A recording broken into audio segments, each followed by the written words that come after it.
Boa noite, pessoal. A paz de Jesus Cristo, nosso Mestre, seja conosco. Estamos abrindo nesse momento a nossa reunião habitual das segundas-feiras, que estuda a doutrina espírita, estuda o Evangelho de Jesus, mas hoje nós estamos com um trabalho um pouco diferente. Primeiro, começando mais cedo, né? A ideia era começar meia hora antes, nós estamos começando com 27 minutos antes. E a segunda diferença, né, hoje é que nós temos aqui uma pleiade de convidados, né? A Carla, o Jimenez, o Paulo Hernandes, são companheiros que trabalham na doutrina espírita e que vão hoje nos ajudar, né, a distribuir um pouco dos conhecimentos que eles trazem. Nós vamos fazer as perguntas e eles vão responder. Hoje, para mim, é tranquilo, é só perguntar. Mas para a gente começar, vamos começar no clima da oração, que é o nosso hábito, pedindo a proteção dos benfeitores espirituais para a nossa reunião, para que ela transcorra no clima da paz, da harmonia, que os nossos convidados sejam inspirados pelos seus amigos espirituais,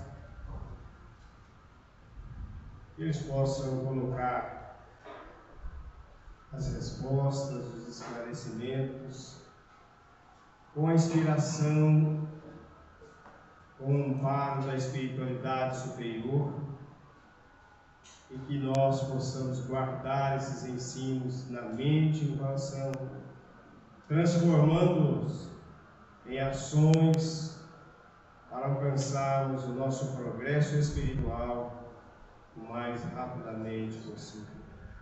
Iniciamos em nome de Deus a nossa reunião. Que assim seja.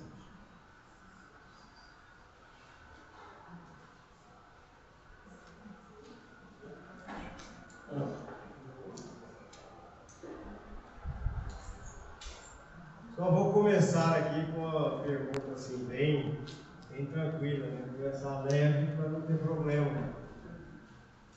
A primeira pergunta, eu já vou passar aqui para o Menes, né, para que ele responda. Ele já está até com o microfone na mão.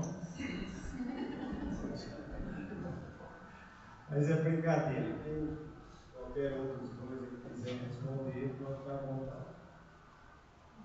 A reencarnação fortalece ou destrói os laços de família?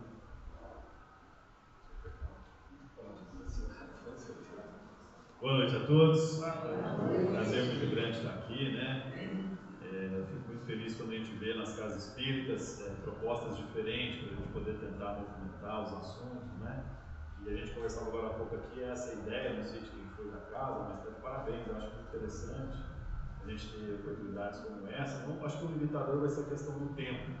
Aos poucos a gente vai tentando gozar aqui. Queria agradecer o convite, a pessoa do Nilson que entrou em contato comigo. Eu fico muito feliz de participar, já venho por outras vezes fazendo palestra. Pela primeira vez a gente está vindo para poder fazer esse bate-papo aqui. É uma roda de conversa, mas nada mais é do que um próprio bate-papo. A reencarnação, ela serve, na verdade, para a gente repetir, ou melhor, tentar fazer aquilo que nós não conseguimos fazer em vidas passadas. Nada mais do que isso. Então, essa pergunta é se ela rompe ou se ela fortalece os laços familiares. Se nós pensarmos a família como um ente que faz com que a gente possa crescer sempre, ela só vai fortalecer. Agora, evidentemente que se eu não souber amar meu pai, minha mãe, meu irmão, meu filho, meu marido em determinada existência, na próxima eu vou ter que repetir a matéria, né? Assim como existia antigamente, agora as novas tendências educacionais, né, eliminou aquela reprovação que havia em anos, existe um outro conceito hoje, mas antigamente o que acontecia? Quando a gente não sabia, não dominava a matéria, a gente ia para a avaliação, não conseguia ser, entre aspas, aprovado pelo professor, nós deveríamos repetir aquilo, né? A gente deveria tomar novamente a lição, deveríamos refletir novamente sobre aquilo e passar por um novo teste. A reencarnação serve como isso. Todas as oportunidades que nós temos enquanto seres em evolução que somos, justamente é para quê? Para que nós possamos crescer. O que a gente não pode perder de vista é achar que nós temos um Deus punitivo. A doutrina espírita é muito clara nesse sentido. Ela veio desmistificar, ou ela veio desfigurar esse Deus criado em outras religiões, em outras épocas, em outras filosofias, na qual existe um ser supremo, distante de nós, que fica apontando o dedo quem está acertando ou quem está errando. Isso na doutrina espírita definitivamente não existe.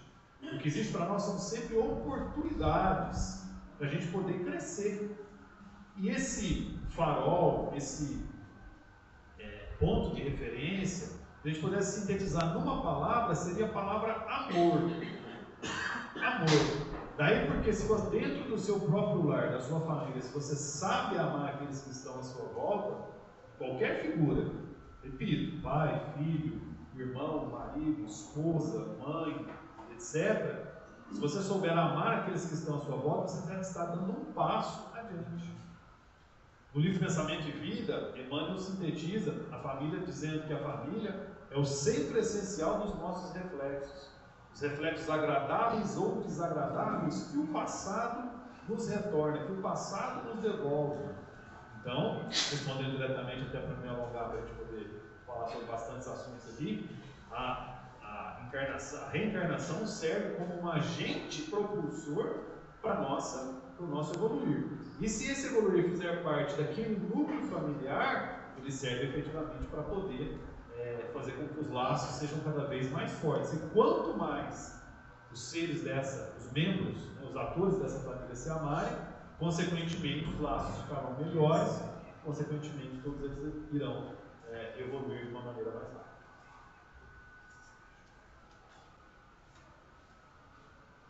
Obrigado. Vamos em frente. O nosso tempo é curto. Vamos passar então para o Paulo, Paulo Hernandes.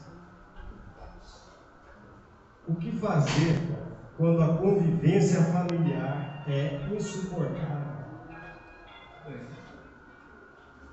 Para seus amigos, eu quero trazer minha gratidão, meu carinho de estar aqui com vocês uma vez mais. Eu peço a bondade celeste que possa amparar a todos nós, especialmente vocês que se dispuseram a vir nessa casa para ouvir um bate-papo. Eu preciso dizer que oportunamente alguém escreveu, alguém falou: conhecereis a verdade e a verdade vos libertará. E o homem, pelos olhos da alma e do espírito, ele está com algumas trevas, ele não consegue perceber. Ele não consegue perceber porque a casa, o teu lar, a tua casa é um campo sagrado, ele é um campo divino. E nesse campo celeste, você acaba atraindo aqueles que você não ama. E muitos corações vão vir para a intimidade do teu lar, eles vão vir com uma indumentária. A indumentária, a roupa desses corações é iluminada. Muitos deles vão vir com a indumentária da gratidão, com a indumentária do carinho, do afeto, do amor. A casa, o lar que é sagrado, ele vai brilhar muito. Ele vai trazer benefícios incalculáveis e incontáveis.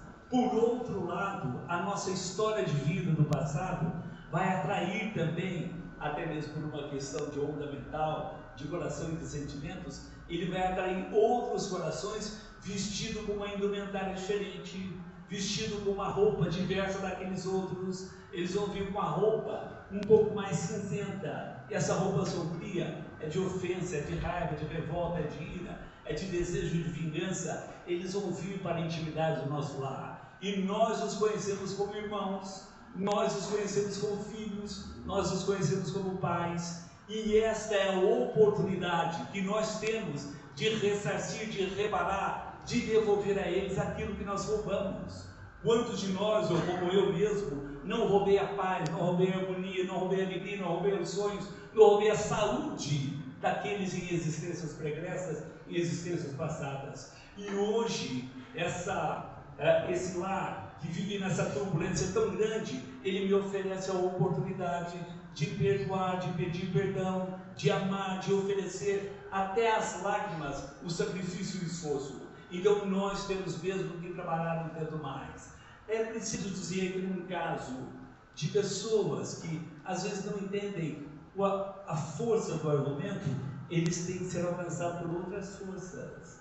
E é bem verdade que o ideal é reparar e trazer aquele coração que padece acesso àquela dificuldade para esclarecer, para orientar, para consolar, para confortar, mas se não for possível, aquele coração estará separado de nós, às vezes já de fato ele está separado, e às vezes separa até de direito, mas o propósito maior de quem reencarna na Terra é ressarcir, é reparar, é perdoar, é amar, é devolver a paz de que nós tomamos daquele coração oportunamente. Então, busca, como diz Jesus, amar um tanto mais, servir um pouco mais, e nós vamos transformar não só o nosso coração, mas igualmente o coração daquele que ali está e que nós temos alguma dificuldade de vivência.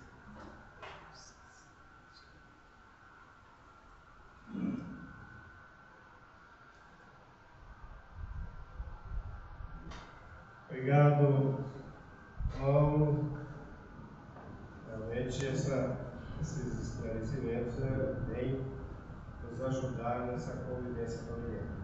E a família está sujeita a inúmeras dificuldades, inúmeros problemas, tanto relacionamento, como também dificuldades pessoais, às vezes de cada membro da família, que acabam perturbando a ordem da família inteira.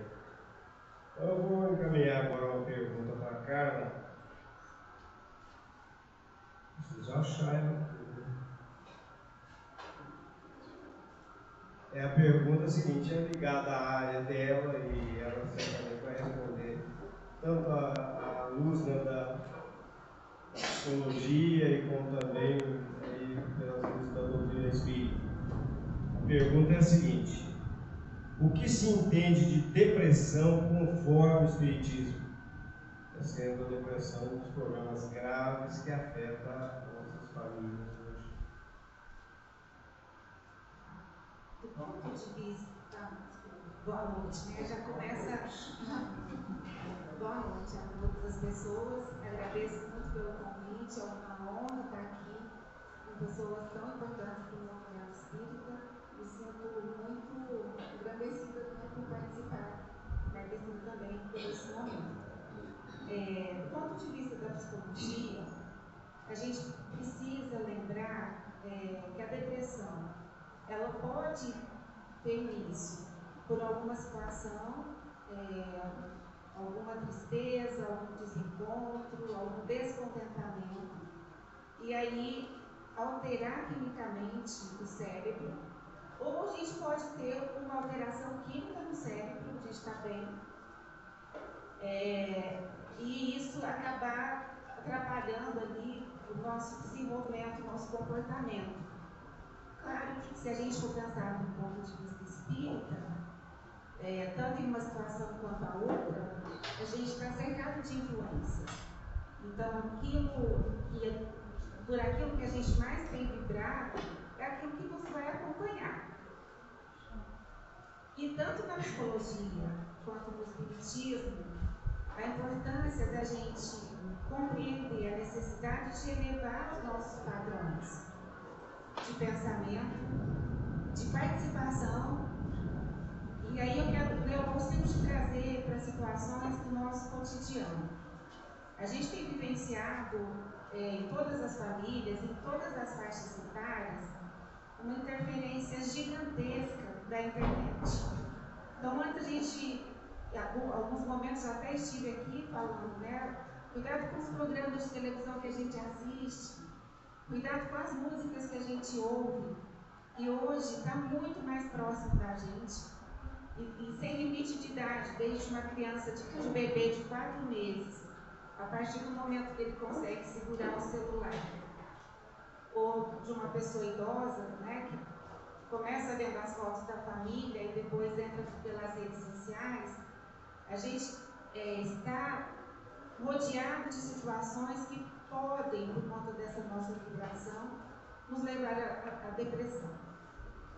O nosso cotidiano envolvido pela internet, está nos colocando muito à prova para saber se todo o conhecimento adquirido nas reuniões, nas casas espíritas, né, os bons ensinamentos, aqueles que a gente tem desde a infância, que são colocados pela família, a todo instante estão nos colocando à prova o quanto a gente está conseguindo levar adiante o que é certo e o que é errado.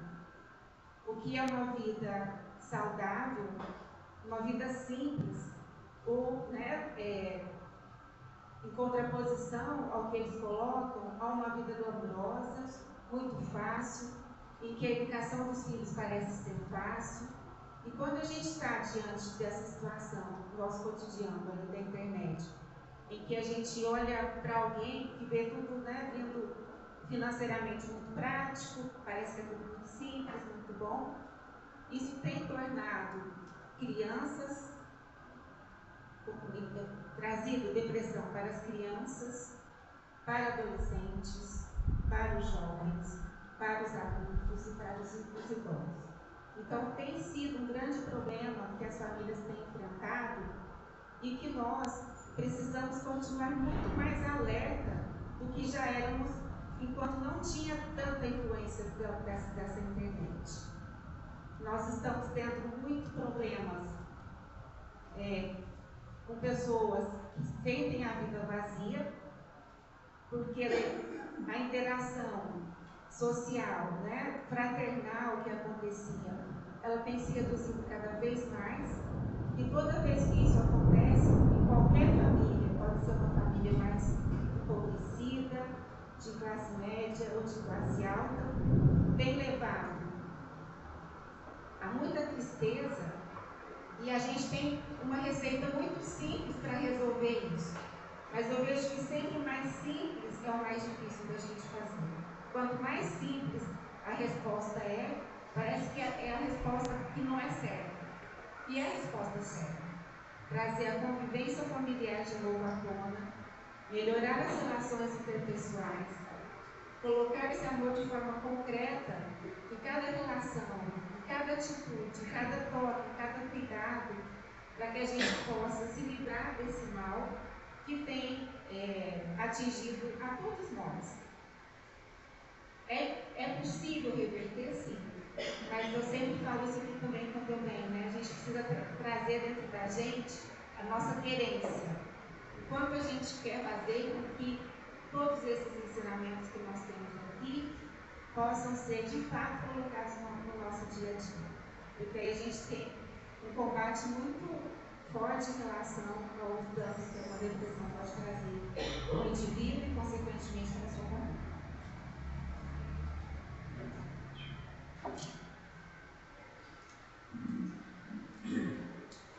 Obrigado, Carla. Vamos em frente. Então, já está aqui com o microfone o Jimene, né? Essa aqui é. Agora está fácil. Esse é fácil, agora vamos colocar um pouquinho mais. O planejamento reencarnatório já vem predestinado às pessoas que passará por nossa vida material.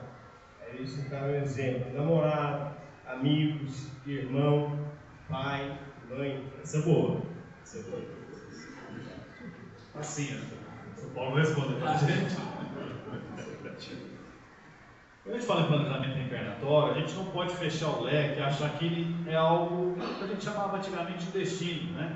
Então algumas pessoas estão falando, o meu destino é sofrer, o meu destino é ficar pobre, o meu destino é torcer pro Corinthians. Não, meu destino é ser pobre. Torcer pro Corinthians é terapia. Aliás, é expiação das graças. Então, eu sou corintiano. O planejamento reencarnatório, né? O que acontece? Você traça algumas linhas básicas com relação ao seu encarne. Por exemplo, você tem a oportunidade de escolher uma família mais abastada sob o ponto de vista da riqueza material ou uma família mais escassa sob o ponto de vista material, uma família rica ou uma família pobre. Mas a partir daí o que vai acontecer, evidentemente, está relacionado ao seu modo de agir enquanto encarnado. Entendeu a diferença? Então, por exemplo, Eu escolhi nascer filho do Silvio Santos. Filha, né? Só tem filha. Filha do Silvio Santos. Vamos pegar como exemplo, então, um exemplo público notório. Obviamente, pela facilidade que o dinheiro traz, eu vou ser privado, sob o ponto de vista das experiências materiais, de algumas circunstâncias, ao passo que serei testado ou espiado por outras. Porque existe aquela famosa frase: quando a gente quer conhecer alguém, a gente conhece dando poder a essa pessoa. E o dinheiro no mundo capitalista que nós vivemos, no mundo dessa petróleo, ele vai trazer mais poder para a gente. Então, quando a gente tem dinheiro, quando a gente tem poder, ou poder, né, como os nossos irmãos nordistas, a gente tem a menor preocupação em blindar alguns defeitos que nós temos. Porque ter poder, na minha ótica, é você fazer aquilo que você quer da forma que você quer. Você não pede permissão, você não espera a sua vez, você tem o poder de decidir. Daí porque quando um pai ou uma mãe tem uma criança, né, um bebê, sob a sua tutela, sob a sua autoridade, sob o seu cuidado, quem escolhe o horário da criança, do bebê comer, se alimentar, dormir, é o pai e a mãe. A criança não tem o poder de decidir. Nós fazemos para a nossa vida adulta, então quando eu tenho o poder de decidir o que fazer ou não fazer, eu revelo realmente quem sou. E dificilmente, eu falo por mim, dificilmente eu sou paciente, dificilmente eu tenho empatia, dificilmente eu sou generoso quando eu estou só pensando em mim, quando eu tenho oportunidade de decidir. Então lá atrás, quem escolheu nascer numa família, né?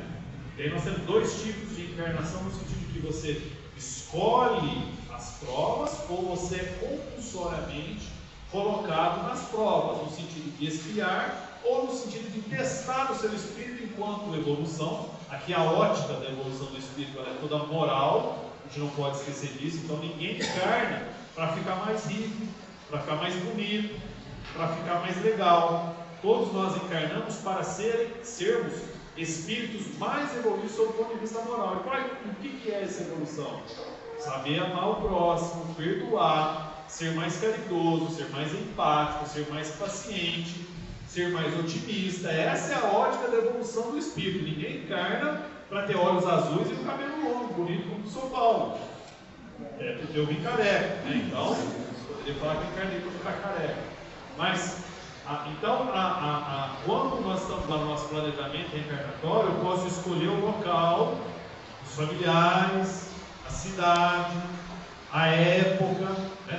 Estou falando tudo aqui de uma encarnação planejada, sem a questão da encarnação compulsória, porque nós, não são os outros espíritos, nós estamos no plano espiritual, e nós entramos numa zona de conforto que a gente fala, eu não quero ir agora, não estou preparado, a gente começa sempre a empurrar, até que vem uma ordem, obviamente, dos espíritos superiores, falando, é uma reencarnação compulsória, você tem de ir agora, você não tem escolha, né? Inclusive lá no livro Nosso Lar, o filme ficou muito claro, quando só me engano, Lisa, a mãe dele estava encarnando, né, de uma forma compulsória para poder evoluir, porque lá no plano espiritual, a nossa encarnação, ela é, eu não digo infinitamente, mas ela é muito mais devagar, muito mais lenta do que enquanto encarnados, porque a nossa consciência, ela está expandida. Enquanto encarnado, quando eu conto uma mentira, ela não pesa tanto no plano espiritual. Quando eu minto, por a minha consciência estar expandida, a mentira é muito mais pesada em termos de evolução, em termos morais. Então é mais fácil mentir aqui do que lá. Obviamente, quando eu escolho não mentir enquanto encarnado, a minha evolução ela é mais interessante. Então, o planejamento reencarnatório, você traça premissas, né? Por exemplo, aí vem a questão das habilidades. Se a gente pegar os atletas, vamos pegar o Pelé como exemplo. Obviamente que aquelas habilidades que ele teve como atleta foram projetadas no plano espiritual, no planejamento reencarnatório. Pessoas que cantam muito bem, sei lá, vamos pegar Elvis Presley, que cantam muito bem, como Herculano, os Beatles. A habilidade com a música foi projetada, planejada lá no planejamento reencarnatório. E aí todas as outras, estou falando de grandes exemplos que a gente poder entender, mas todos nós de alguma forma planejamos alguma coisa. Os médios ostensivos que a maioria não são espíritas, aí começam sem querer ouvir vozes, sem querer sentir reações, sem querer ver vultos, sem querer ficar desequilibrados, quer dizer, uma ostensividade forte na mediunidade, isso faz parte do seu planejamento reencarnatório. Aí você pergunta, mas por quê? Porque eu devo espiar ou porque eu devo provar e evoluir?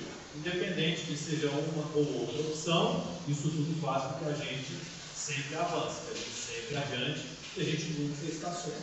Então, em linhas gerais, o planejamento reencarnatório seria isso.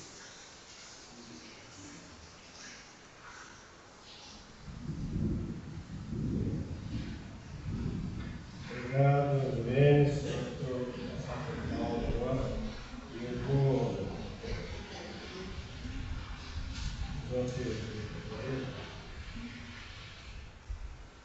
Vou juntar as duas aqui, só. Cada capacidade dessas duas. Está preso, né?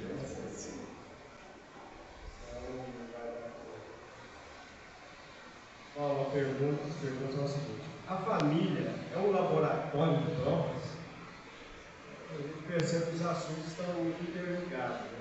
E também tem, aí vem uma pergunta assim, bem esclarecedora. Como aplicar os ensinamentos espíritas no dia a dia para melhorar a convivência familiar e social? Muito bem.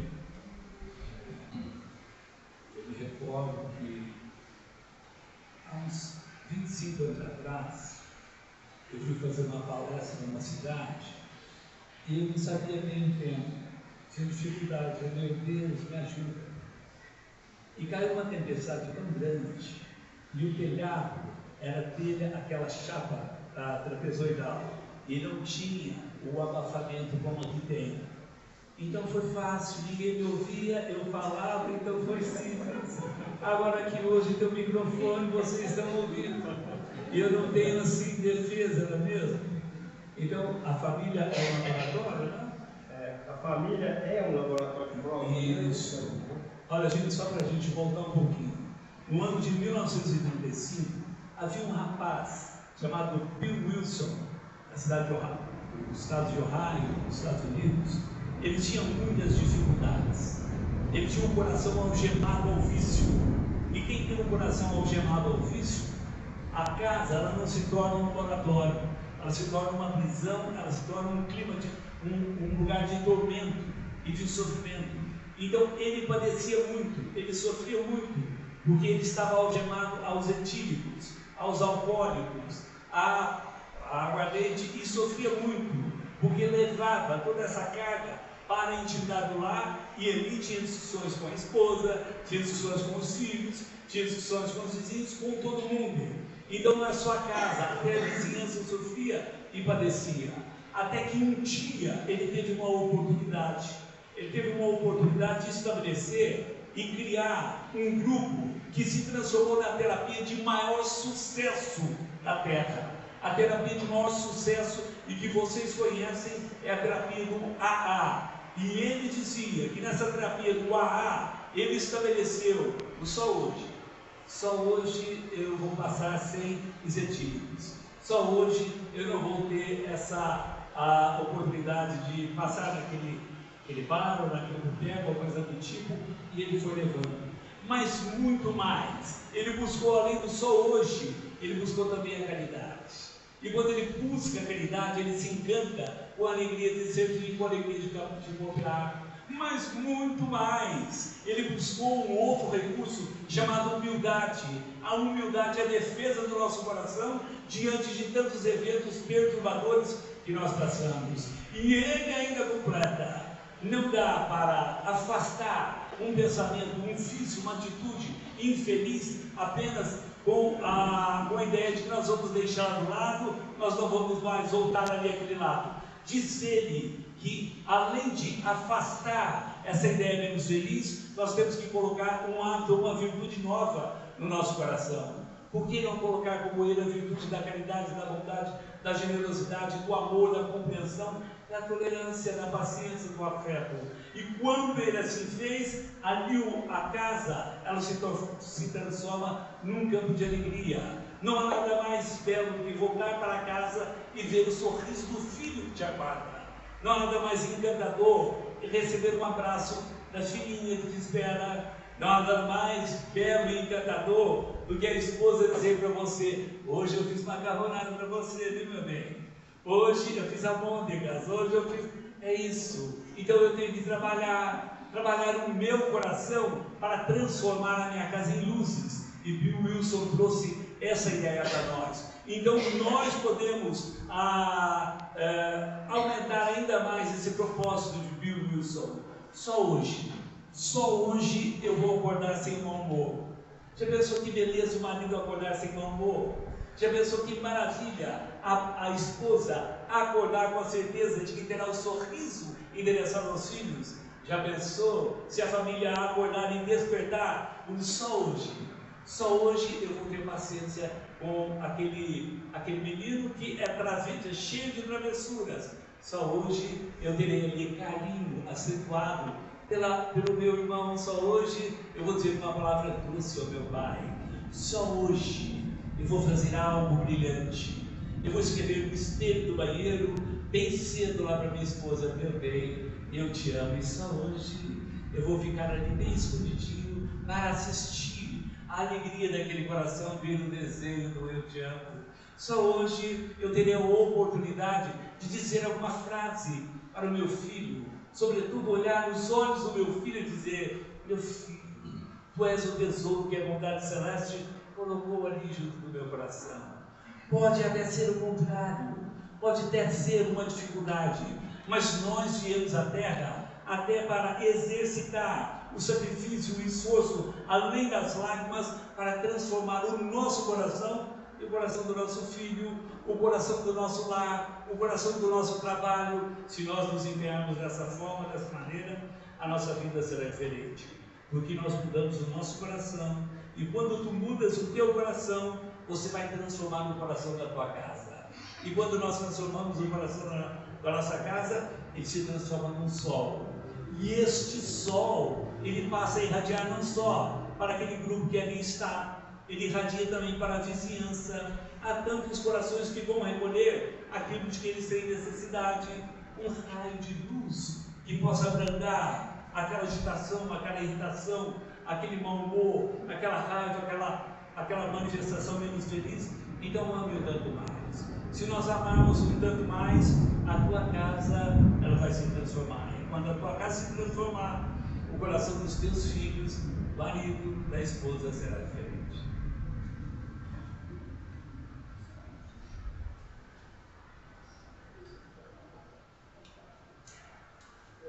Então, eu estou juntando perguntas aqui, pois se faltar, eu tenho que inventar um pouco mais. Eu vou juntar duas aqui. Como educar os filhos nos dias de hoje? Essa aqui, olha, tem muita gente esperando a resposta. E outra coisa, nessa educação dos filhos, como agir com a criança que não aceita não como resposta? Isto é, criança rebelde reage com agressividade quando é impedido de fazer algo que quer. Todos nós devemos conhecer alguma criança que não aceita falar não para ela. Cria problema. Então, a luz da doutrina, a luz da psicologia, hoje tem bastante estudo sobre isso. E a Carla vai falar com a gente sobre esse assunto. Também que essa aqui é mais fácil. Se puder falar um pouquinho mais alto, por gentileza. Essa foi mais dentro da psicologia, assim, a outra também, né? Eu fico ouvindo o Paulo falando e o quanto que ele nos motiva a ser essa pessoa melhor a cada instante, né? É muito inspirador todas as vezes que eu ouvo. E aí, mas eu sempre fico me perguntando também como é que a gente faz para colocar isso no nosso cotidiano. E mesmo a fala que eu vou ter agora, como é que vai ser para cada um conseguir pensar isso e colocar lá, né, com o seu filho, com o seu neto, com o seu afilhado. E aí me vem muito a questão da responsabilidade de que quanto mais eu sei, quanto mais informação eu tenho, mais eu tenho o compromisso de fazer com que isso se torne realidade. E hoje a gente tem visto uma dificuldade enorme, gigantesca dos adultos em se tornarem adultos. A gente tem observado que a adolescência ela tem se prolongado muito mais.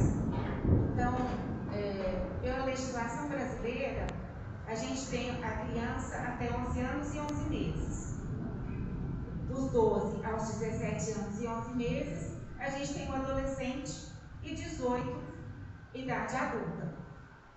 Só que na nossa prática, a gente tem pessoas, às vezes, com 30 anos, com comportamento semelhante a crianças de 7 anos, que podem estar casadas, já constituindo família, ou às vezes morando ainda junto com os pais.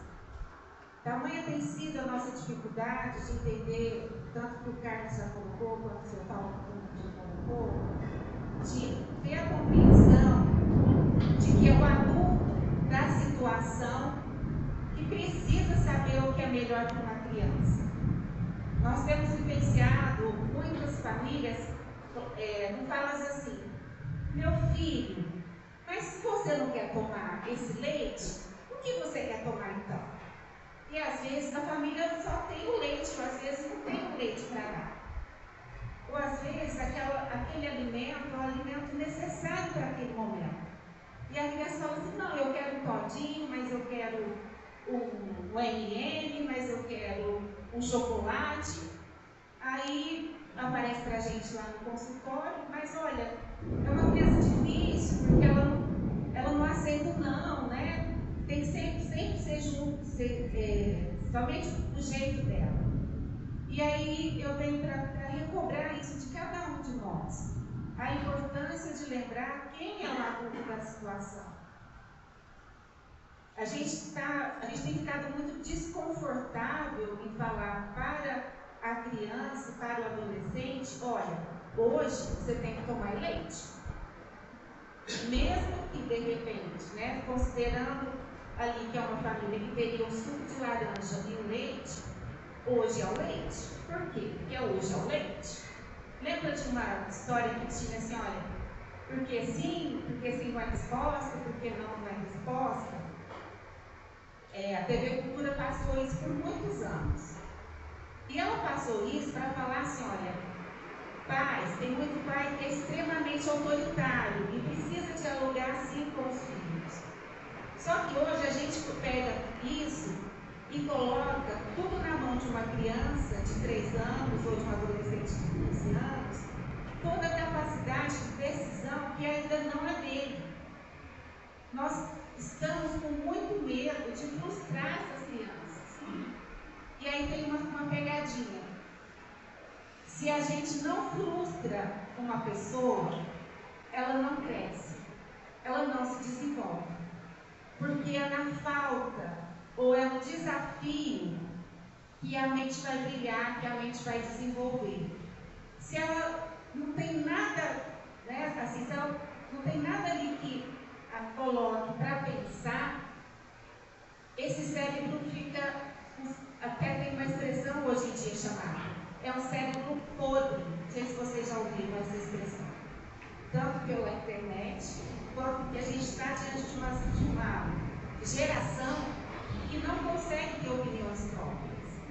E muitas vezes está relacionado com a gente que está aí na casa dos 40, 35 anos, que estamos sendo dos pais exatamente nesse momento, em que a gente tem uma dificuldade em se posicionar e falar: olha, hoje não vai ter o suco de laranja, hoje o que tem é o leite, mas eu não quero.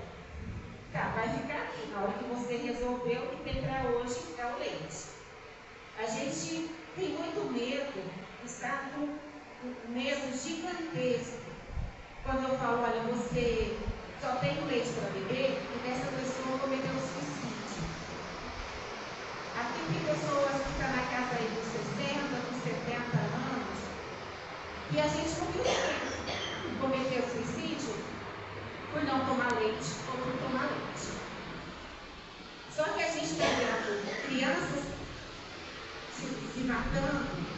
porque elas não puderam ligar o celular.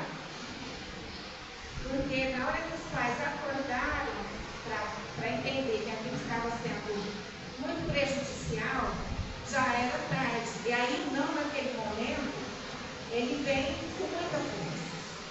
Então a pergunta é, como que a gente faz para evitar? O simples ele é difícil, mas o simples é o que funciona. Quem é o adulto da situação? Se o adulto tem 25 anos e é pai, ele sabe muito mais das consequências do que uma criança de 3 anos. Então, não posso deixar na mão de uma criança uma decisão. Aí, esses dias, um paciente fez 18 anos e ele conversando sobre o que ele poderia fazer tendo 18 anos. E aí, a gente foi falando, aí foi, então quer dizer que 18 anos ainda não muda nada? Falei, enquanto você não paga a sua internet, enquanto você não paga o seu tênis, enquanto você ainda precisa dos seus pais para te ajudar em muitas coisas, você ainda tem alguém a quem prestar contas. E a gente tem tido muito medo de ser esse adulto que coloca o desafio para a criança. E quanto menos a gente faz isso, menos a gente demonstra o nosso amor. Parece contraditório, mas a criança ou o adolescente se percebem amados quando alguém está falando assim, olha, cuidado, senão você vai cair. Agora você não pode fazer isso, porque senão você vai se dar mal. Quando o adulto está olhando e antecipando uma situação, ele está falando, olha, eu te amo tanto, tanto, que eu não quero que uma coisa ruim te aconteça. E quando eu estou falando assim, então tá, já que você não quer o leite, você pode tomar o suco de laranja, eu só estou deixando que um desejo de uma criança que nem sabe qual é o valor nutritivo de um leite ou de um suco de laranja na vida dela, toma uma decisão que ela ainda não tem a capacidade de entender. Então, a importância do adulto nas decisões, principalmente até ali os seus 20, 22 anos, né, filha? Hoje a Lorena está aqui comigo. Vai fazer uma grande diferença. E aí, aproveitando, né, a Lorena terminou a faculdade agora no final do ano, e várias vezes ela me falava assim, mãe, mas como assim? Os pais da minha amiga não falam as coisas para ela. Os pais das minhas amigas não conversam com os pais dela. E aí, onde que a gente vê que se é aquela mãe chata e falou, hoje o que tem é leite, se você quiser. Não porque a gente não poderia comprar outras coisas, mas para ensinar que nem tudo é permitido, mas nem tudo a gente pode. E esse ensinamento, ele vem de onde? Na família. Então, quando está falando da criança mal educada, será que é também a falta de posicionamento nosso para entender que a infância é onde a gente coloca todo o alicerce que vai ser utilizado na adolescência, na juventude, até quando a gente estiver idoso? Pode ser. E geralmente é. Na psicologia a gente tem visto muito um transtorno chamado TOD. Vocês já ouviram falar esse nome?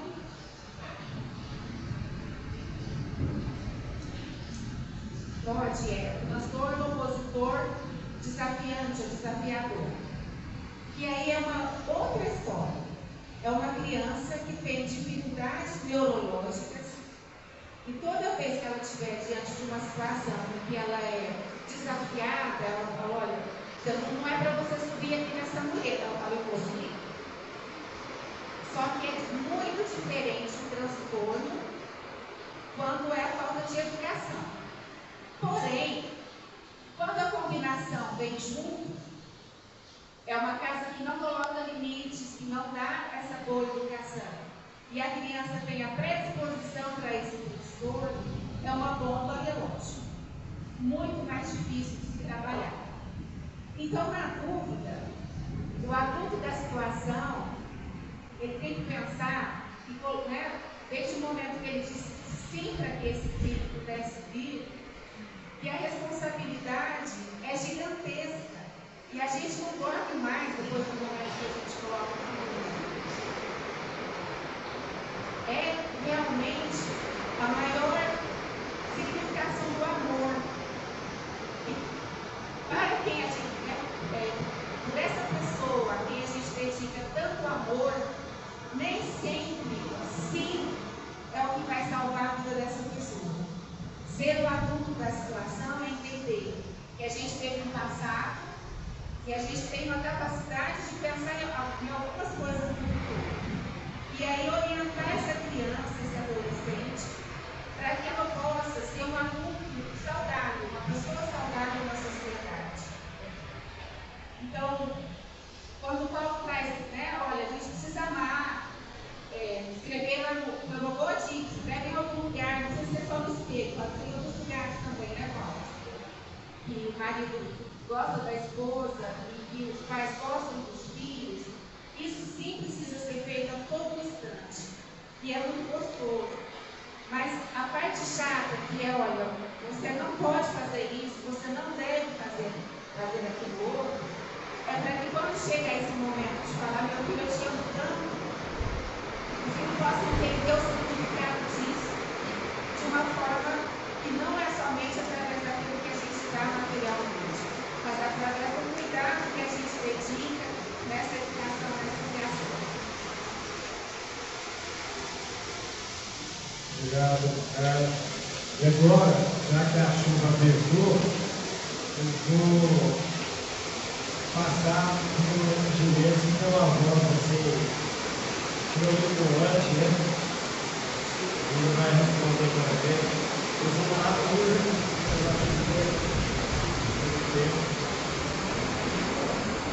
qual a importância do livre-arbítrio?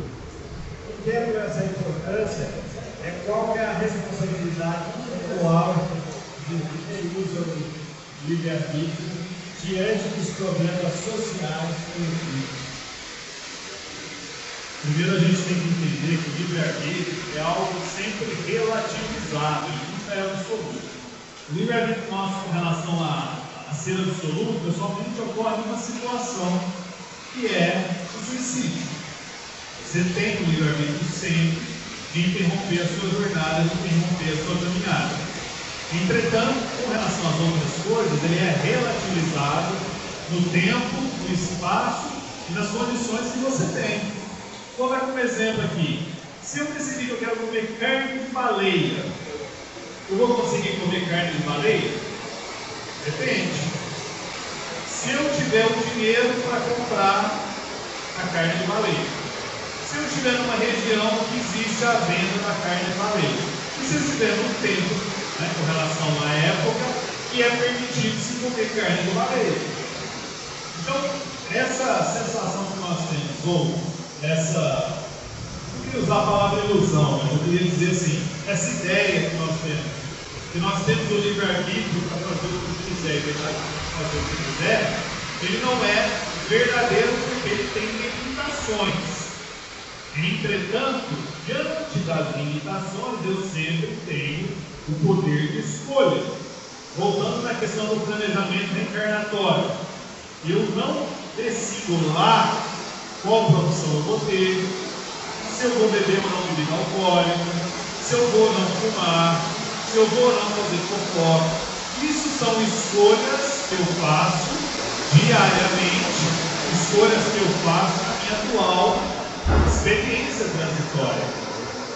E aí nós temos, como perguntou, qual que é o contexto das minhas decisões naquilo que acontece ao meu entorno.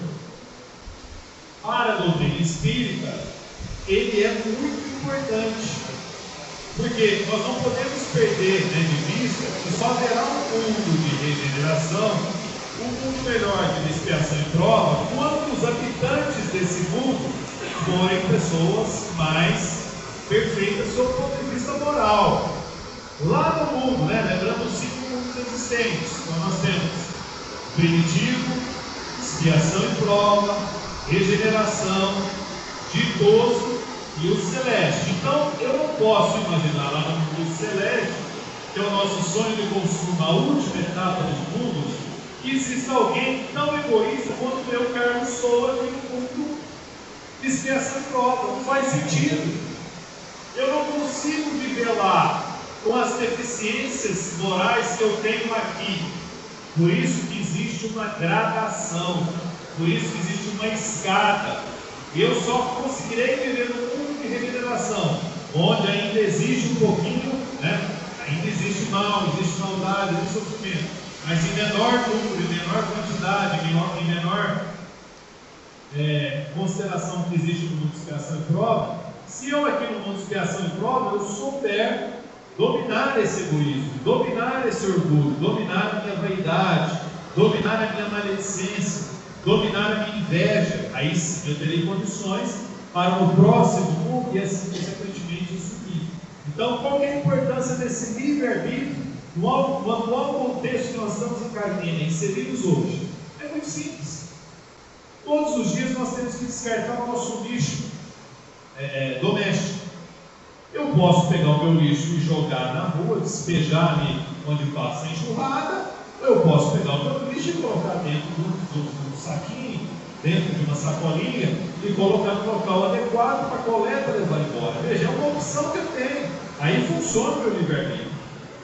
Eu tenho o poder de escolher se eu vou descartar o lixo em qualquer lugar, em qualquer momento, qualquer hora, ou se eu vou acoplar ele no momento recipiente adequado e colocar lá quando passa o coletor, né, da nossa coletividade.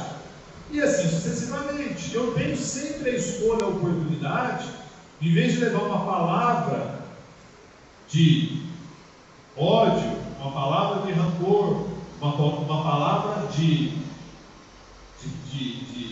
discórdia. Eu tenho essa opção, mas eu também tenho a opção de levar uma palavra generosa, uma palavra amiga, uma palavra de conforto, seja quem esteja precisando ou quem não esteja precisando. Então, eu tenho esse livre-arbítrio nesse sentido. Eu posso dominar aí. Eu tenho condições. E todas as vezes que eu opto em levar uma palavra que possa acalmar uma outra pessoa, que possa incentivar uma outra pessoa, o que eu estou fazendo? Automaticamente eu estou criando em meu entorno algo positivo. Espiritualmente falando, moralmente falando. Ou alguém aqui, né, gosta de ficar ouvindo lamentações da outra. Alguém gosta de encontrar alguém em qualquer lugar, esporadicamente, eventualmente, ou marcar um café, no qual a outra pessoa fica sempre reclamando. Alguém gosta aqui? Acho pouco provável.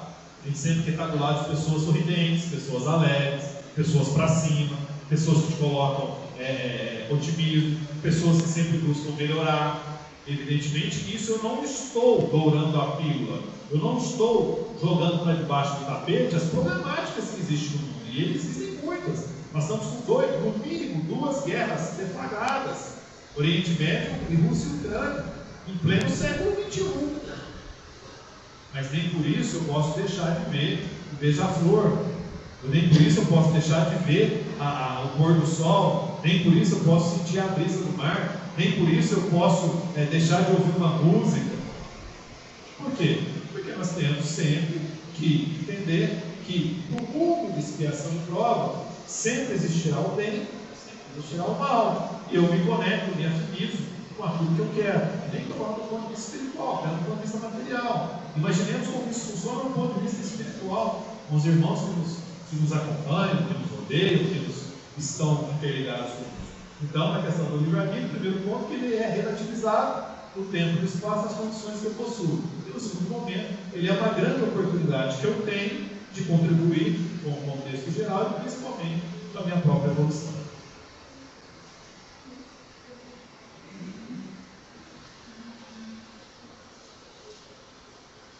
Agora nós vamos ouvir o Paulo. A pergunta é a seguinte, as perguntas, né? Qual é o papel da família na evolução espiritual? E como que os laços familiares podem refletir compromissos de outras encarnações? Você pode responder na ordem que você quiser, né? Muito bem. Eu só quero dizer uma coisa. Existe alguém aqui que não precisa responder, mas existe aqui alguém que é pai, que é mãe? Não precisa. Mas eu guardo uma certeza, uma convicção. É como se eu pudesse ler no coração de pessoas.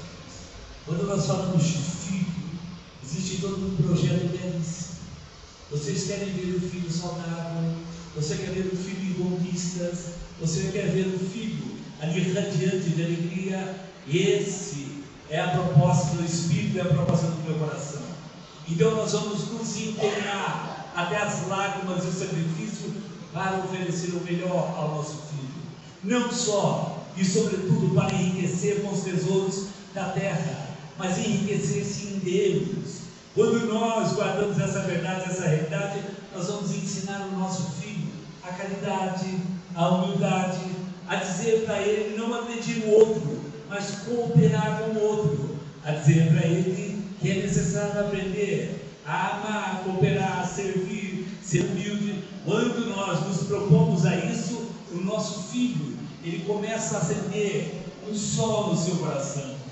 E este sol no coração, com aqueles ensinamentos que nós passamos, ele passa a irradiar, ele passa a irrigar, ele passa a alcançar os outros. Às vezes ele tem uma palavra doce, às vezes ele tem um abraço, às vezes tem uma mão estendida para levantar uma multidão de corações que estão tombados pelo caminho, pela depressão, como foi dito pela Carla, pelas dificuldades tantas, e entender o Evangelho, entender a vida. O mesmo colocou o Carlos. Então nós vamos nos empenhar. Esse é o papel de papai, esse é o papel de mamãe, mas é igualmente o papel de filho. Eu tenho certeza que vocês vão ser pai, não só até o filho completar 18 anos, eu acho que vai ser até os 30, ou até os 40, ou será que até os 60? Nós seremos pais eternamente. Porque quando acabar a tarefa aqui, do outro lado, nós vamos continuar amando, nós vamos continuar servindo, nós vamos continuar amparando, nós vamos continuar cooperando. Então guarde a certeza de que a família, ela vai se empenhar em primeiro lugar para ver o filho brilhar. E quando brilhar espiritualmente, essa é a grande e enorme conquista do nosso coração. Eu sei que uma outra pergunta, além dessa, são duas, mas também não importa. Não importa porque eu acho que nós não podemos nos deixar levar pelas facilidades do mundo, pelas ilusões do mundo, pelas alegrias mentirosas. E essas alegrias mentirosas, elas desviam o nosso caminho, porque nós aderimos com facilidade a um vício, nós aderimos com facilidade a uma proposta, e quando nós aderimos àquela proposta, muitas vezes nós tomamos em abismos que nos faz muito sofrer. Vocês acreditam que eu fui ao dentista? Eu fui ao dentista e ele olhou para mim e disse: você precisa colocar lente nos dentes da frente, aqui na parte de cima. Eu disse: é mesmo? Ele disse: sim, sim. Se você colocar lente nos dentes da frente, você vai ficar tão jovem quanto o Carlos. Eu disse: é mesmo? Ele falou: se colocar embaixo, você vai ficar 20 anos mais novo que ele. Eu falei: não faça isso. Coloca a lente embaixo, em cima, onde estiver. Se tiver que colorir aqui, colocar ali e tal. Nem vou sorrir para não falar, viu, Carlos? E eu fui para... Eu coloquei uma meia na metade, né? E eu fui então para Termas dos Laranjais. Eu queria provar para mim mesmo, para minha esposa, que eu tinha remoçado 40 anos. Ah, fantástico! Peguei ele na mão da minha esposa e fui caminhando ali para Termas dos Laranjais, bem vestido, bem agasalhado. E eu naquela caminhada de jovem de 20 anos, eu olhei o menino de 3 anos mais ou menos, ele vinha na minha direção, ele estava vestido de Homem-Aranha. Quando ele estava vestido de Homem-Aranha, eu abri os braços. Quando eu abri os braços para que ele viesse no abraço ao meu colo, a mamãe dele olhou sorrindo e disse: meu filho, olha lá, vai com o vovô, meu filho. Então nós não podemos aderir às mentiras, às alegrias mentirosas, as mentiras tantas que são o jogo do mundo. nós vamos abraçar mesmo o esforço, nós vamos abraçar mesmo as dificuldades, ainda que sorrindo, ainda que como Chico Xavier, ainda como Paulo, o apóstolo, ainda que nós não temos nem dente ali a boca, como a Maria de Magdala também não os tinha, ela mesmo assim empreendeu o teu trabalho de cooperar, de servir, de amar, e se nós assim o fizermos, nós passamos a ter uma comunhão. Essa comunhão é com o amor mais puro do alto, é com o amor de Deus, e nós temos que trabalhar para tal. Se empenhe, ainda que a beleza não seja a realidade que você pediu a Deus, ainda que as lentes não te ajudou a ficar 20 anos mais jovem que o Carlos, isso não importa. O que importa é amar, o imperioso é servir. Se nós assim o fizermos, o nosso dia e o nosso coração vai mudar.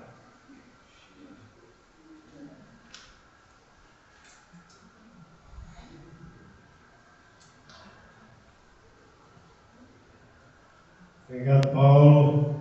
Essa aqui é boa. Dá tempo, hein?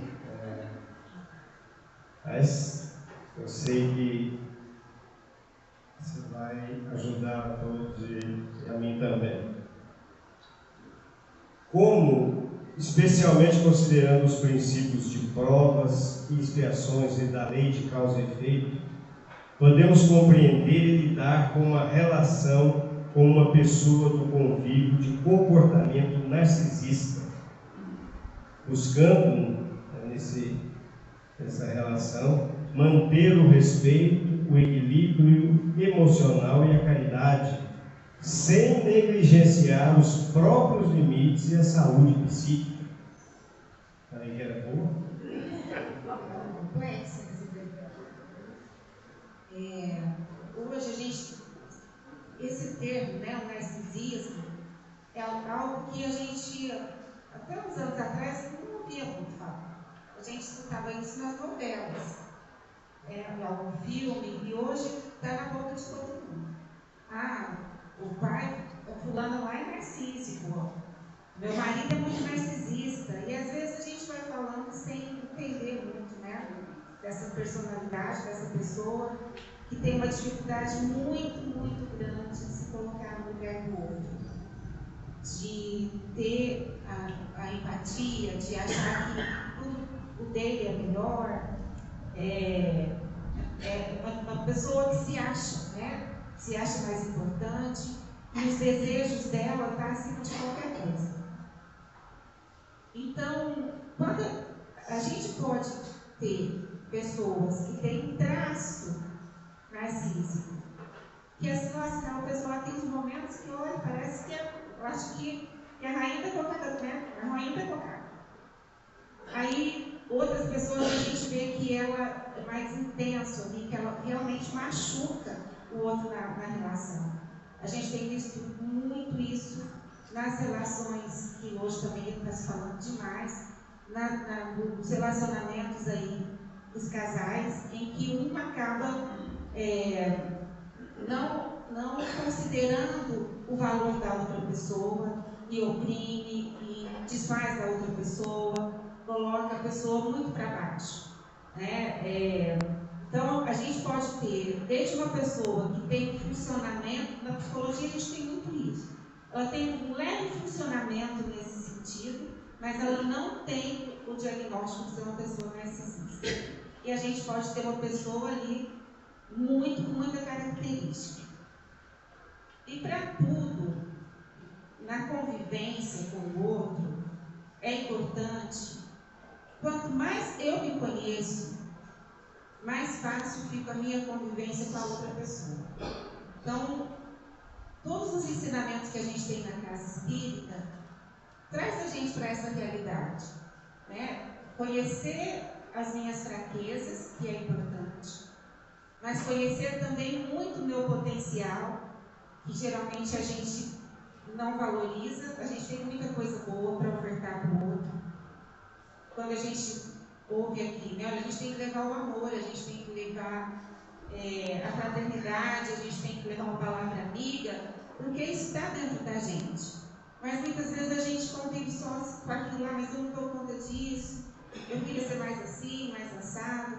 Então, os ensinamentos que a gente tem aqui toda semana, toda segunda-feira, falando, olha, nós podemos ser pessoas melhores, e eu consigo colocar isso no meu cotidiano, eu vou me relacionar melhor com essas pessoas que têm essa dificuldade. Porque aí essa pessoa não vai ficar me testando o tempo inteiro. É importante que eu me conheça e saiba me valorizar, porque mais me conhecendo, mais capacidade de amar a outra pessoa, independente que ela possa ser, isso vai acontecer com uma melhor fluidez.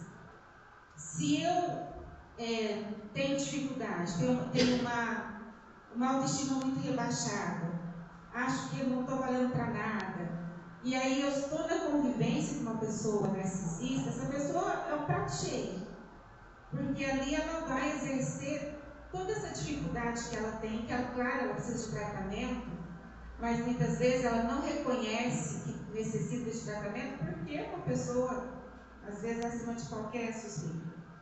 Né? Então é difícil tratar quem pensa que não precisa de tratamento.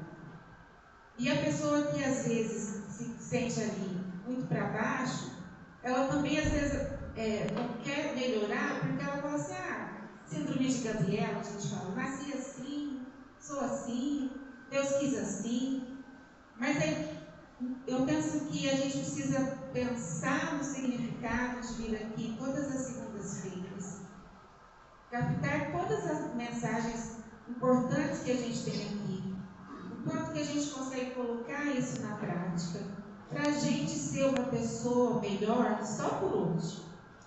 Já tá bom, né?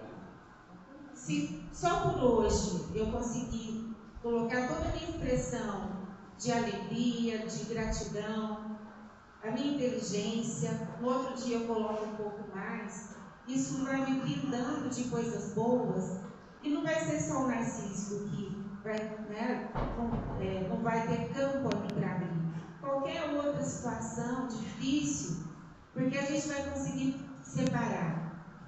Às vezes uma pessoa fala alguma coisa de mal para a gente, e tem uma frase que é assim, né? Às vezes aquela pessoa está falando muito mais dela do que da gente. Quando a gente se conhece, a gente se garante. E não é no sentido de se sentir superior a outra pessoa, mas até no sentido de falar assim, olha, eu me conheço, eu tenho que agora exercer a minha humildade, porque entrar num atrito com uma pessoa narcísica não vai me levar a nada, porque essa pessoa precisa de ajuda. Ela precisa de um acompanhamento ou simplesmente do nosso amor em poder pensar, olha, ainda não está no tempo, né? Ela não percebeu que já é tempo de mudança e que ela pode conseguir fazer diferente, porque transformar é possível, mas quando a gente já consegue reconhecer isso, a gente se respeita, a gente se ama e pode até dedicar muito mais amor ao outro do que a maledicência. Então, o autoconhecimento nos salva muito, e o ensinamento que vem na casa espírita é fundamental para complementar essa transformação, que ela é, quando a gente estiver encarnado aqui nesse planeta, ela é contínua. A cada aprendizagem, uma transformação. Só por hoje, só nesse segundo, né, a gente possa ser uma pessoa melhor. Obrigado, Carla. Deixa eu dar uma olhada lá para o nosso diretor de estudos. Mas veio o tempo agora que já esgotando, vocês me avisem aí. Eu vou fazer o passo que ele tinha só. Vamos explorar até as 9. Agora eu vou fazer pergunta para o Carlos. Eu acho que se ele for esperto, ele já não, porque está em letra grande. Quais as principais prioridades hoje para a sociedade em geral, de acordo com os fundamentos espíritas? Quando a gente fala de sociedade em geral, né, a gente tem que pensar sempre nos indivíduos que compõem essa sociedade. Né? Então, O que eu vou dizer aqui não é que nós temos que pensar que a coletividade vai adotar, mas cada um de nós, no seu íntimo, na sua proposta, na sua vida, tem condições de fazer. Porque a doutrina espírita é muito clara quando ela diz que um dos maiores defeitos, né, do ser encarnado ou mesmo desencarnado é o orgulho e o egoísmo. Se os membros de uma sociedade não têm orgulho, não têm egoísmo, consequentemente essa sociedade está tudo certo. Agora, qual que é o problema? Né? Que foi dito pelo São Paulo agora há pouco, né? Ele não colocou as lentes ainda, mas ele falou que vai colocar para mim depois. Vai voltar lá e vai pegar aquele menino, e o menino vai chamar ele de irmãozinho, vai chamar ele de burro. Não é? É isso, Paulo? Então, a gente não pode se iludir, né? A gente parar e pensar. Por que Jesus Cristo precisou encarnar? Sobre a ótica espírita. As outras óticas, com todo respeito, elas não se sustentam, né? Uma delas fala que Jesus veio para tirar a dor e o sofrimento do mundo. Aí eu pergunto, alguém aqui tem sofrimento, tem dor e tem sofrimento? Nós temos dor e sofrimento. Então, se esse foi o desiderato de Jesus, se esse foi o objetivo, ele não conseguiu cumprir. Aí ele veio para salvar a gente, tal do cordeiro imolado. Todos os dias tem gente morrendo, tem gente sofrendo, tem gente etc. Então, para a doutrina espírita, Jesus veio no mundo de expiação e prova, enquanto encarnado, para mostrar para nós que sobre a influência da matéria é possível você ser espiritualizado. Esse é o nosso grande dilema. Enquanto a sociedade for materialista, nós estaremos, vira e mexe, batendo na nossa cabeça. A partir do momento que nós nos espiritualizarmos, nós não falaremos mais em guerra, nós não falaremos mais em contenda, nós não falaremos mais em agressão, nós não falaremos mais em disputa. Por que eu, Carlos de Mendes, acho que não cabe a discussão política dentro de uma casa espírita, né? Aí a gente fala, não cabe a política partidária, mas a outra política, as políticas gerais, nós temos que falar, mas uma está ligada com a outra. Por que não cabe? Porque Jesus veio mostrar para nós que nós estamos de passagem por esse plano. Imagine eu, candidato lá no púlpito pedindo voto, falar, calma, eu não vou resolver todos os problemas, vocês têm que votar em mim. Eu vou conseguir ser eleito? E aí ilusão aqueles que falam que vai conseguir resolver todos os problemas. E mais iludido ainda é o eleitor que acha que vota em determinado candidato que vai resolver todos os problemas, gente. Não vai. Por que não vai? Porque no mundo de expiação e prova, o problema faz parte do aprendizado. Então você está fazendo uma defesa do sofrimento. Não é defesa do sofrimento. Mas é uma defesa de nós nos iludirmos que o mundo material é a nossa salvação. Então, para que haja o entendimento entre o certo e o errado, tem que ter o corrupto e tem que ter o corruptor. Para que haja o entendimento do que nos leva a uma sociedade mais desenvolvida, há necessidade que pessoas tenham que sofrer, né, na experiência da carne, dificuldades. Para que os outros que praticaram isso possam entender que eles estão caminhando o caminho errado. Agora, a escolha é para o mundo, né, para a doutrina espírita, no sentido de que cuidado com o que você faz e o que você deixa de fazer na sua experiência transitória. Porque você não é esse que está encarnado. Você não é o Carlos, você não é o Paulo, você não é a Carla, não é o Paulinho. Você é um espírito que está vestido nessa roupagem atualmente. E que a sua próxima roupagem vai depender do que você fizer ou do que você deixar de fazer. Daquilo que você acreditar ou do que você deixar de acreditar. Daquilo que você negar ou daquilo que você não negar. E aí a doutrina espírita tem como referência, como farol, quem? O dirigente espírita, o presidente da FEB, o presidente do seu centro espírita, o Chico Xavier, o Divaldo Pereira Franco, o próprio Allan Kardec. Não, a nossa referência é Jesus. Esse sim não errou. Esse veio lá há mais de 2000 anos, passou pela experiência transitória e falou, quando alguém te der um tapa numa face, você tem que dar outra. Não no sentido de você ficar sendo esboçoteado, mas no sentido de te mostrar que o revide, a ira, a raiva, o rancor não te leva a nada. E que aquele que erra quando te deu um tapa, ele está transgredindo, mais do que uma lei humana, ele está transgredindo uma lei natural. Em algum momento ele terá de reparar aquilo.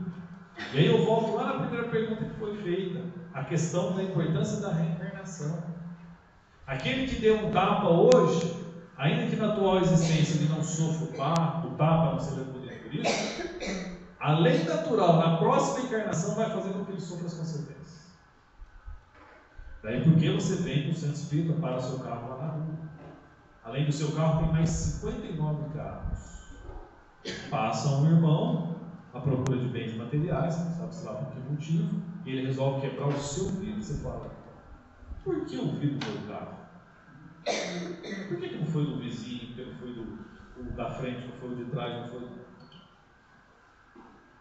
o acaso, que para nós espíritas não existe, mas é apenas uma conjunção das leis divinas, serve justamente para reparar aquilo que não está diretamente ligado a nós.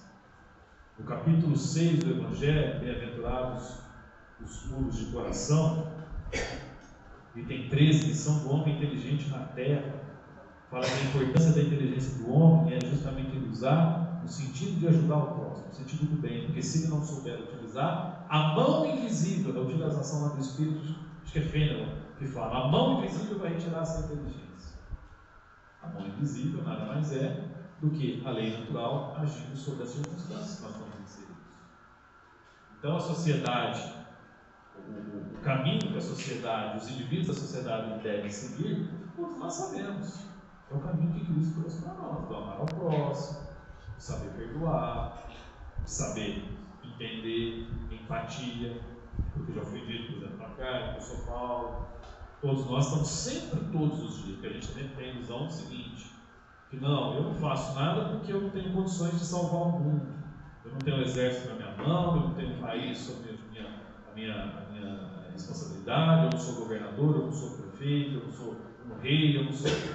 Todos os dias, dentro do seu próprio lar, você tem experiências que te colocam sempre no sentido de fazer o bem ou fazer o mal. Esse sim é um livre-arbítrio. No seu raio de ação, no seu campo de atuação. Se você saber fazer de acordo com aquilo que Cristo nos ensinou, que o Espírito vem nos esclarecer, você está caminhando de acordo. E, consequentemente, a sociedade vai caminhar, vai seguir o caminho que o Espírito espera para a gente. Obrigado, Carlos Jimenez. Agora, nós vamos passar para o Paulo, e a gente viu aí esses caminhos, né, que vocês têm respondido, que nos mostra que no final sobra sempre a mensagem de Jesus Cristo, ensina como uma solução final.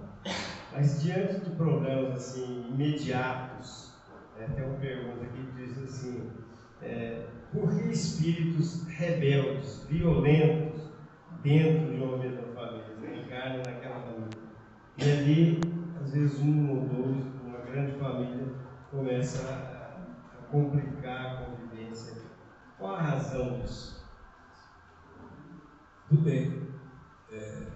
Tudo que eu sei é que nós passamos por uma série de oportunidades e uma sucessão de desafios vão alcançar o nosso coração.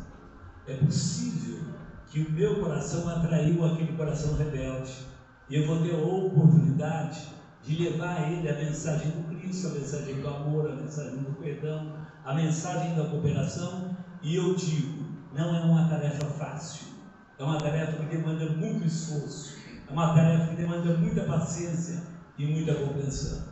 Se eu tiver essas expressões no meu coração, é até possível auxiliar a transformar aquele coração rebelde que foi interessada à minha casa, à casa do meu coração, ao meu lado, para que a gente possa trabalhar juntos, para que eu possa devolver a ele aquilo que eu dele retirei, talvez a nível de paz, a nível de serenidade, a nível de sonhos e a nível de esperança.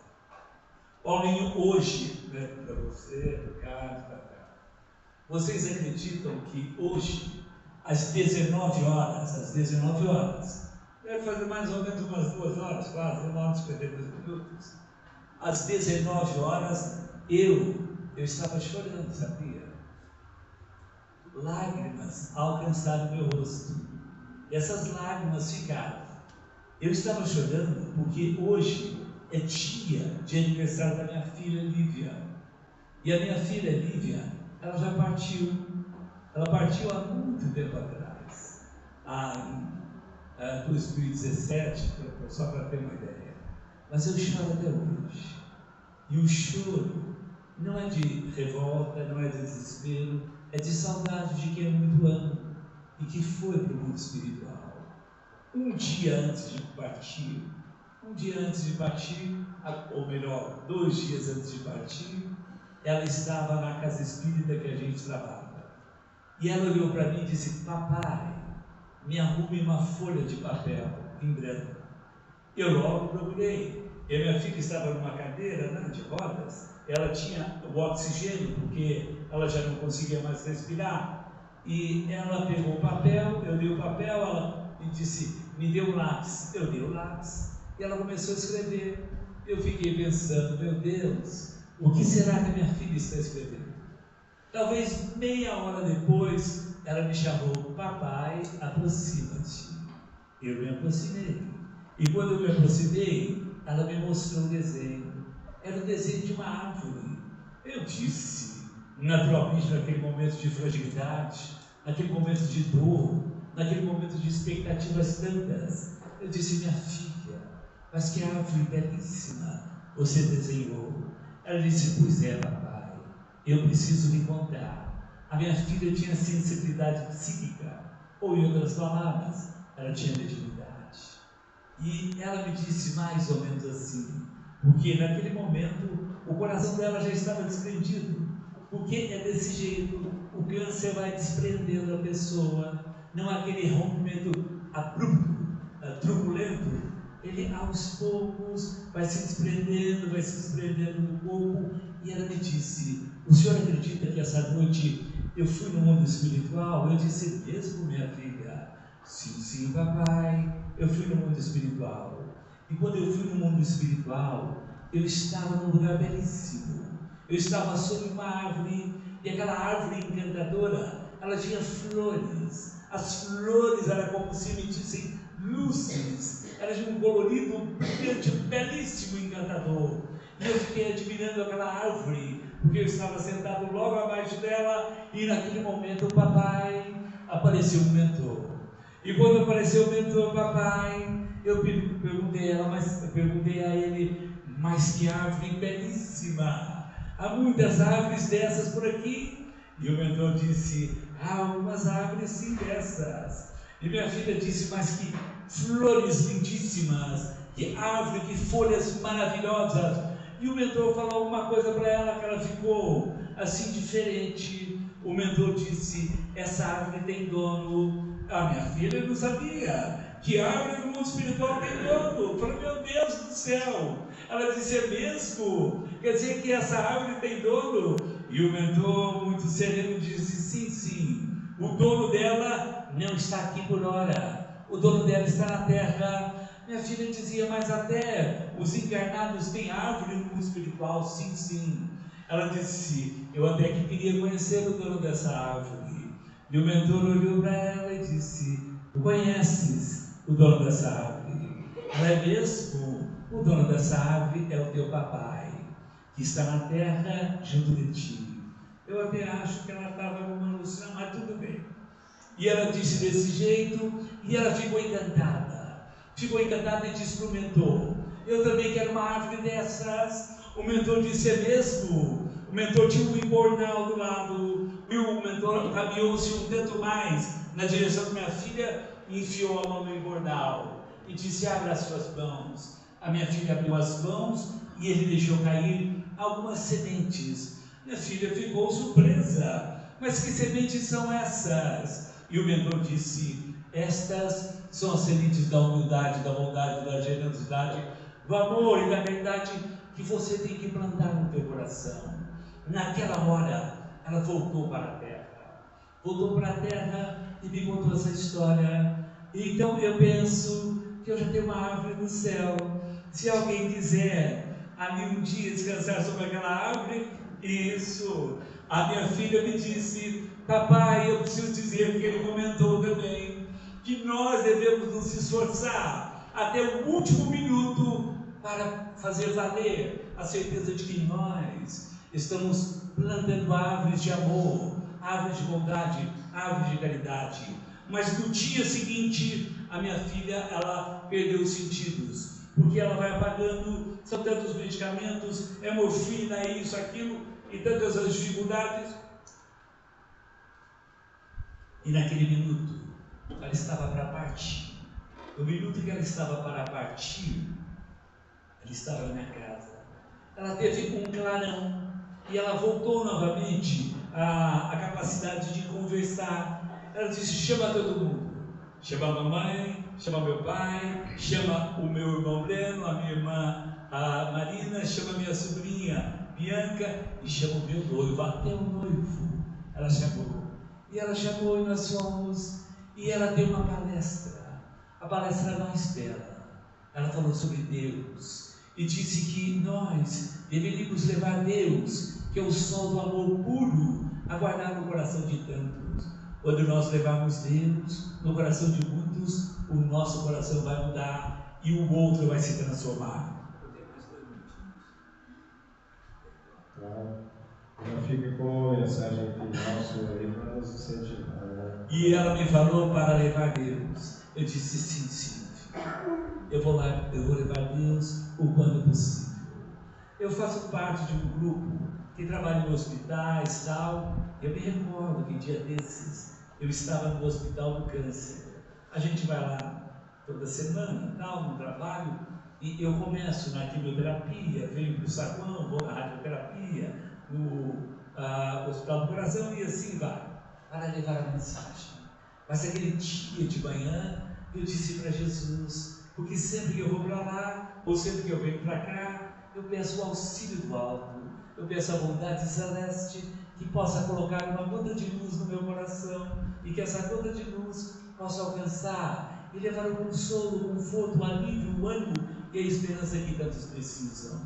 Eu me adiantei e disse: vamos começar na ponta, porque na quimioterapia tem umas 18 pessoas, talvez mais ou menos isso.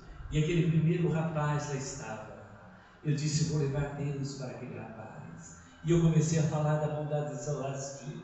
E eu dizia que o sol do amor de Deus imantava aquele medicamento, aquela químio, e cada gota se transformava em gotas de luzes, e Deus levava aquela expressão a levar o alívio, a levar a serenidade, a paz, a confiança, a esperança, e comecei a falar mais e mais de Deus para ele. E quando eu dei uma brecha, ele olhou para mim, apontou o dedo e disse: você está dizendo sobre Deus? Eu: sim, estou dizendo sobre Deus. Ele disse: mas eu preciso te falar, porque todo mundo tem ali, às vezes, uma colocação. Eu falei: pois não, meu amigo, você pode dizer. Ele olhou bem nos meus olhos e disse: Deus é uma invenção, Deus não existe, Deus é uma mentira. Eu vou dizer uma coisa para vocês. Quando ele disse isso, aconteceu alguma coisa que eu não consigo entender. O meu ouvido, ele não ouvia nem de cá e nem de cá. Ele falava e eu não escutava. Isso foi durante alguns, talvez, segundos e minutos. Eu não escutava, ele falava, eu não escutava, até que em determinado momento eu ouvi a voz dele.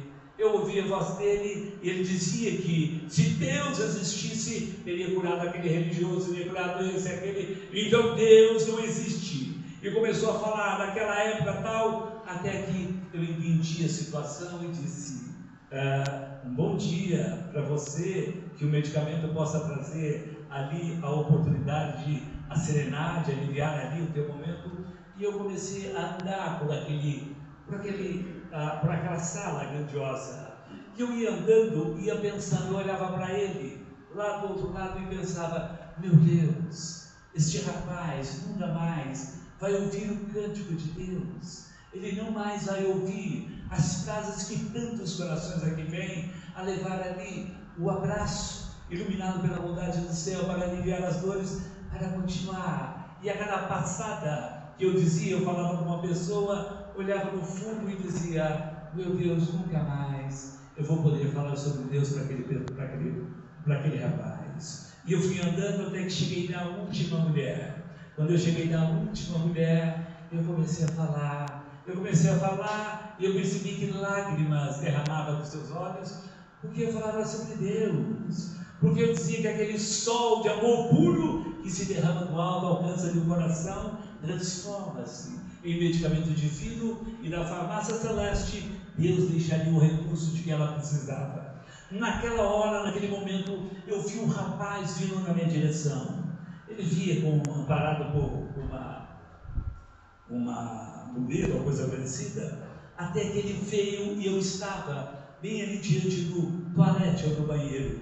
E ele foi abrir a porta do banheiro, estava ocupado. Ele estava ocupado e ele precisou ficar entre eu e aquela senhora. E o curioso, que ele ficou ali, ele olhava para mim, como se quem quisesse ouvir alguma palavra. Eu olhei para o céu, porque quem olha para o céu olha para o nosso coração. Eu falei com Deus, eu disse: Senhor Deus, ilumina minha palavra, para que eu possa levar alguma luz a alcançar nesse coração, que talvez atravesse um momento de revolta. Eu caprichei, busquei todos os recursos das palavras que tem no Evangelho, para levar não só para ele, mas igualmente para aquela mulher. Eu disse tanto de Deus, eu sentia cada palavra alcançando aquele coração. Terminei ali, de lá saí e disse um adeus. E eu tenho certeza de que aquelas palavras de Deus alcançaram aquele rapaz. E tomara que tenha tido a força para transformar o teu pensamento, o teu coração, e buscar empreender-se a jornada mais bela, a jornada mais encantadora, que é a nossa jornada para Deus. Quando você for no caminho de Deus, quando entrares em comunhão, você vai sentir em primeiro lugar as luzes divinas alcançando o teu coração, mas muito mais do que as luzes celestes. Tu sentirás um perfume celeste, um perfume divino, que é o mais belo, que a terra não conseguiu fazer. E quando tu sentires dessa forma, é um abraço de Deus a lhe ofertar e lhe oferecer o que precisa para que a paz seja o clima constante do teu coração, do coração da tua casa e do coração da tua família. Obrigado a todos vocês. Eu vou abusar um pouco da paciência de vocês. Vou conceder, então, aos Jimenez aí o tempinho para despedir e deixar a sua mensagem final. Gostaria de agradecer encarecidamente a todos pela presença, mais uma vez na casa pela promoção do evento, ao Wilson pelo convite, a Carla e o Sr. Paulo pela parceria aqui, ao Paulinho pela apresentação. Dizer que estou muito feliz, muito contente. O recado que eu deixo de forma final é que todos nós não percamos a esperança da nossa evolução, não percamos o sentido da nossa direção, que é Cristo. Todas as vezes que nós tivermos dúvida em relação ao fazer ou não fazer, ao agir ou não agir, ao pensar ou não pensar, lembremos do Mestre Nazareno, lembremos do Evangelho, e lá está todos os ensinamentos, todas as respostas, porque todos os nossos irmãos que estão no mundo de expiação e prova, encarnado, ou até desencarnado, mas próximo do mundo de expiação e prova, todos nós somos imperfeitos. E o Cristo não. O Cristo ele é perfeito. Para finalizar, eu deixo como última mensagem uma frase de Emmanuel, que está no livro Caminho, Verdade e Vida, na lição 11, que fala conforto. Porque todos nós, esperamos o conforto espiritual, e Emmanuel diz que o conforto espiritual não é como o pão do homem, que mecanicamente passa de mão em mão a fim de saciar a própria fome. O conforto espiritual carece de trabalho, nós temos que buscar, nós temos que sempre trabalhar no sentido do nosso aperfeiçoamento. Porque aquele que renuncia ao seu próprio aperfeiçoamento, à sua própria evolução, está de certa forma não contribuindo com a obra de Deus, com a obra de Jesus. E o nosso bem maior aqui é justamente a nossa evolução. Evoluindo nós, consequentemente, o nosso entorno evoluirá, a nossa sociedade evoluirá e, consequentemente, o nosso mundo evoluirá. Lembrando que aqueles que não conseguirem evoluir não terão oportunidade de vivenciar o mundo de regeneração e, de alguma forma, terão que ficar pelo caminho. Peçamos a Deus, peçamos ao Pai, façamos a nossa parte para que sejamos nós. Muito obrigado a todos. Até a próxima, se Deus quiser. Obrigado. Sua despedida, realmente. Mais uma vez eu agradeço pelo convite, é muito bom estar aqui. Esse tipo de reunião, penso que é muito produtivo, né? A gente tem a oportunidade de conhecer o pensamento e os estudos de cada um dos participantes que aqui estiveram. Desejo que aconteça mais vezes, né? Com outras pessoas também, vai enriquecer bastante. E como mensagem, eu também passei, né? Esse mês também fez 6 anos que a minha filha desencarnou. E enquanto família, eu tive um bom exemplo de família, tenho um bom exemplo com meu pai, principalmente, de muita fé, de muita oração. E nessa perda, foi logo no começo da pandemia, e com tudo acontecendo, a gente não conseguia se alimentar pela tristeza, né? Tudo muito difícil. E o nosso alimento foi a prece de cada uma das pessoas que nos conhecia e sabia da nossa história, enfim. Então, o que eu gostaria de deixar é um pedido. A gente, com as crianças, eu trabalho com criança, com muitas crianças, e a gente tem sentido a falta dessa vibração, dessa prece, dessa oração por elas. Que a gente possa, todos os dias, pelo menos por um segundo, vibrar positivamente para que essa criança se sinta muito amada, se sinta cuidada, porque às vezes os pais ainda não entenderam o seu papel de importância nessa relação. Mas nós, enquanto cristãos, participantes aqui todas as segundas-feiras, que temos essa oportunidade de ouvir tantas coisas bacanas, que elas possam ser direcionadas a todas as crianças do mundo, que nesse momento de muita transição, muitos acontecimentos, precisam do nosso suporte espiritual. É um pedido, né? E agradeço mais uma vez pela oportunidade de estar aqui e ter essas trocas com vocês.